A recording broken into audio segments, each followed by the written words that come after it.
Red Dread Entertainment, what is up? My name is Akasan. What's up, Super Cruz? DC-san. I'm Callie with World of Callie. Honest Trailers. It's time. The Tokyo Trinity back again. Here to do Honest Trailers, Tomb Raider, and Tomb Raider. Yeah, Tomb.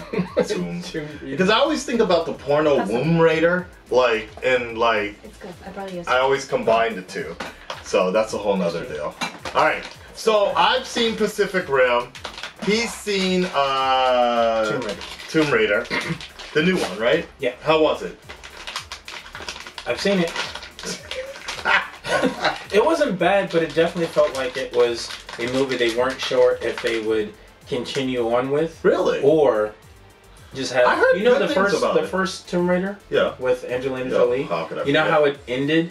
Yeah. It ends almost the exact same way. So it's like, hey, if we get the funding, we'll do a second one. If not, well, this is a nice homage to what came before. Got it. And Callie?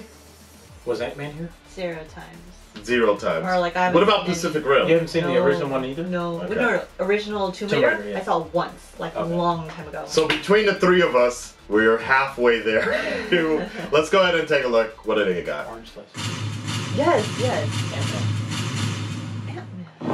Later. Let's go. You enjoyed a few parts of one and some parts of the other. But when two popcorn movies are so aggressively okay, there's only enough to say about them to make one honest trailer. Fair enough. Fair enough. That's true. Oh, you're being serious? Pacific Rim Uprising and Tomb Raider double feature. Don't get mad we double these up. You know you went to see Black Panther instead anyway. Yeah. Prepare for two perfectly fine, moderately entertaining films that exist for the least exciting reasons. Time Warner's legal department acquired an established IP from Paramount, and Comcast accountants noticed one of their movies overperformed in China. Instead of, you know, someone had a new story to tell or something to say about the world, or, yeah, I know, I sound like my grandpa. I'll just be in the shed. Suit up with two leads working their butts off to make these franchises a thing, as they both battle severe daddy issues and Japanese MacGuffins in two films that start with fun opening sequences, descend into by-the-numbers action, and end with a tease for a sequel that'll probably never come. Tell them next time we're gonna come for them. I'll take 2. I'm good with 1, thanks. Guillermo del Toro, Ron Perlman, and Charlie Hunnam are gone. We're left with Pacific Film, a reluctant mentor to the next generation. Very reluctant. Shut up! Shut up! You can't do that if you're yapping your gums. Hey, top lip and your bottom lip, they need to meet and become friends. What record? Shut up. When he sent secret information from a dead family member, he'll team up with an assortment of heroic Chinese people. To save the world in super impractical robot battles that are so insanely destructive, there won't be much of a world left to live in either way. Oh my god. How many buildings can this thing take? Now that Angelina Jolie, Jon Voight, and Jorah Mormont are gone, we're left with Lara Croft Fit, an orphan who gets in over her head. Way over her head.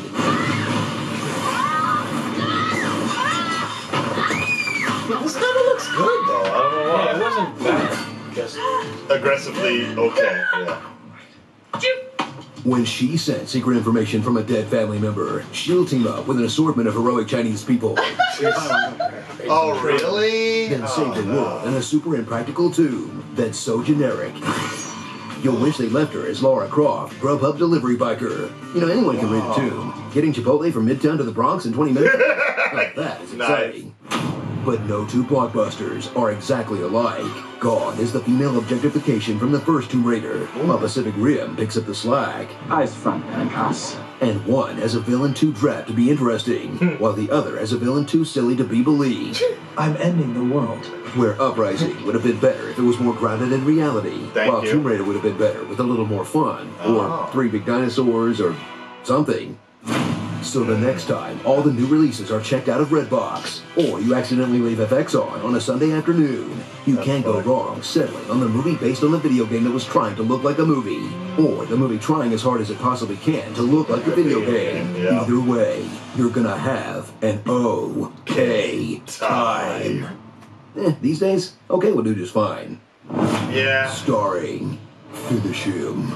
His third by-the-rules military character in 6 movies. Crash Bandicroft. A waste of a perfectly good Rinko. Yep.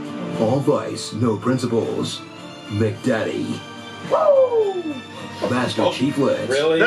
Stark, Nice. and Burn Gorman. That sounds like a parody name, but nope, his name is actually Burn Gorman. Pacific Twom, Uprimmer. We're not the only ones who crossed Tomb Raider with another movie. The poster mixed it with Jurassic Park. Alan. Again with Alan. Fuck. There is cheese in my pad. All right, let's make this one quick. Yeah, they're right. I mean, like, but I actually really did not like Pacific Rim. I just thought I was actually kind of mad that I actually watched that movie on the big screen because I loved the first movie so much, and I just felt like it didn't live up to it. Yeah, I just felt they shouldn't have made it. If it was gonna be that bad, like they should have just like not have made it at all. Like it was basically Pacific Rim trying to be a Transformers movie. There were several shots in the movie that reminded me of Transformers, even with the one that the little girl builds. Yeah. That's the Bumblebee jumping out of the house. Literally, that scene was fucking Bumblebee and Sam, and I was like, wow. I really do not want this movie from the beginning. So, Tomb Raider. Tomb Raider. I liked the action sequences, and it was interesting because she doesn't come off as being overly strong or overly powerful in one way or another. Which is good. It's what the game was aiming for. Yeah, also. And when they did that, you see her progressively getting better at things, but she's not perfect. So I enjoyed that because in most hero-based movies, as soon as the person gets in that situation, they just dead on everything. Nothing like that. So I enjoyed that aspect of it. It did feel very similar to the very first Tomb Raider. Okay. Like an homage to it. And then they were trying to do something a little different. Right. It wasn't heavy enough to be like, but I did enjoy the movie. If they make a sequel, I'll probably watch it because I like the main actress. Okay. But it'd have to be based on some special kind of storyline. All right. For me, not having seen any of them, just unfortunately Pacific Rim, Uprising, I have absolutely no interest. Did you see the first one? No. Oh, that's what. That's the first one. The first one and the second one. Yeah. The feel, music, obviously going to be different. Completely different. Okay. You will be mad. Like it would actually be an interesting challenge if you watch the second movie first, and then you go back and you watch the first one. You'll be like, why the fuck did they even make a sequel if it was going to be this bad? Okay. Because if they made in many people's case, they see this one and it's like, instead of calling it this title, give it a completely different title and say it's a different universe or area completely because they don't feel tied together. The only two things that make it feel somewhat tied, or three, is they have Jaegers, which could be called something completely different. You have you have two characters that somewhat fall over from the previous, not including bad guys or anything. Then it's like, but it's so weak. They don't really. They don't even mention. They don't feel. They don't. It doesn't. You don't have enough emotional tie to the characters to make you feel like, The only time I feel like that is not having Idris Elba. I think my biggest problems with a lot of these movies is the fact that they're making the movies, but it's obviously pandering to a worldwide market, and that's usually not a bad thing, but in this particular sense, they were really pandering to the Chinese market, and both. I don't know about Tomb Raider because they're hoping to fund it. Right, and I get that, and I mentioned that with the Meg trailer as well. Yes, it's like which I'm looking forward to seeing. Thanks, WB, for picking our video. Thank you. We can give you our addresses for our checks in the mail. Or the free screening and all that. All right, you want to send a giant megalodon to my house? That's no problem. Or just bring Ruby Rose here and have us come to the red carpet, because that'd be great. But my only issue with them pandering to the Chinese market is then they start to forget about the core focus of storytelling, and that's where I feel Pacific Rim suffered. One of the many things Pacific Rim 2 suffered from was the fact that a good amount of it was in China, and they were speaking Chinese, and I didn't mind that too much, but the problem is they midway, just like Transformers, shifted the entire focus to focusing on Chinese characters and making them the heroes of the day, and there's this one shot where the woman that you're building up to hate the entire time is supposed to be the savior, or comes in with the clutch play at the end, and she's up straddled on her VR machine, and we're supposed to be cheering for her, but nobody cares about her the entire movie because she was purposely trying to be like a bitch. Yeah, she was portrayed as cussing people out in Chinese, which was even funnier.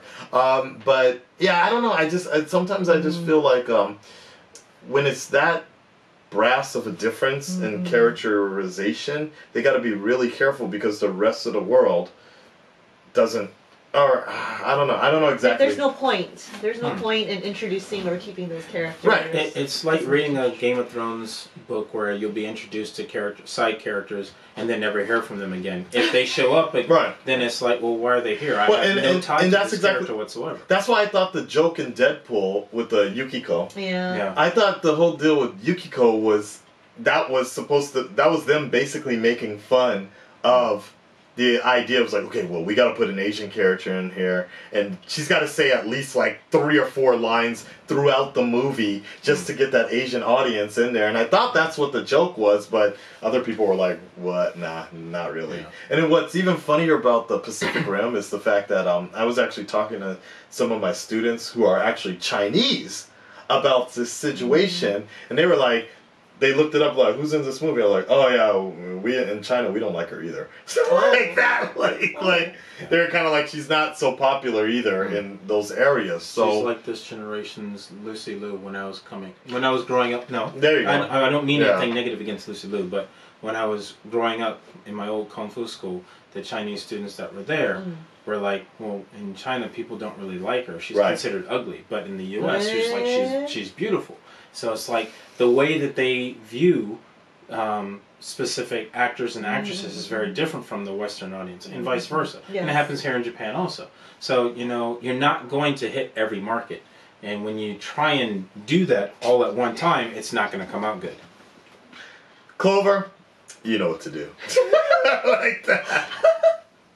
Oh. Alright guys, that's it. We gotta move on to the last and final one before we do our full movie on Patreon. The Death of Superman. Talk to you next time. Peace. Peace. Stop looking at your chest, Callie.